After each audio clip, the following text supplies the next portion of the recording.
శ్రీమాత్రే నమః. శ్రీ శివాయ గురవే నమః. సౌందర్య లహరిలోని 40వ శ్లోకంలో మణిపూర చక్రధ్యానాన్ని చేయిస్తున్నారు ఆదిశంకర భగవత్పాదుల వారు. ఇది జలతత్వ సంబంధమైన చక్రము. ఇందులో కొలువైన అమ్మవారి అయ్యవార్ల పేర్లు అమృతాంబ, అమృతనాథులు.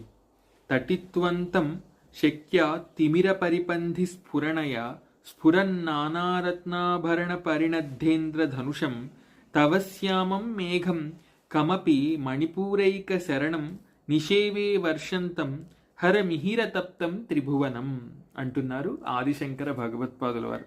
ఇక భావాన్ని చూద్దాం. ఓ తల్లి, నీ యొక్క మణిపూర చక్రమునందు నీలిమేఘమై భాసిస్తున్నాడు పరమేశ్వరుడు. ఆ నీలిమేఘము పక్కనే మెరుపువై భాసిస్తున్నావు నీవు.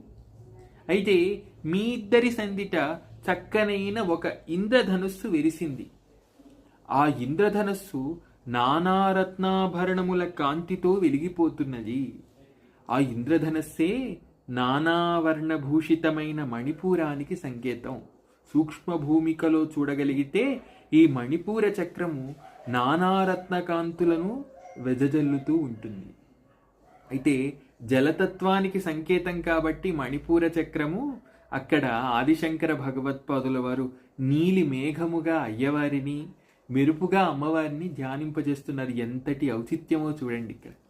అయితే నీలి మేఘముగా అయ్యవారు కొలువయ్యున్నారు, పక్కనే మెరుపుగా నీవు కొలువయ్యున్నారు. మీ ఇద్దరి సందిట చక్కని ఇంద్రధనుస్సు వెలసింది.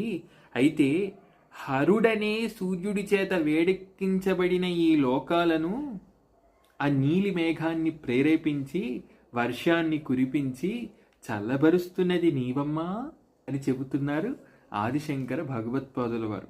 అయితే హరమిహిర అనే మాటలో మిహిర అంటే సూర్యుడు కదా. అక్కడ ప్రస్తావించబడుతున్న సూర్యుని పేరు మార్తాండ భైరవుడు. ఆ మార్తాండ భైరవుడు కూడా అమ్మ చేత శాసింపబడుతున్నాడు అని తెలుసుకోగలరు భక్తులు. శ్రీమాత్రే నమః. శ్రీ శివాయ గురవే నమః.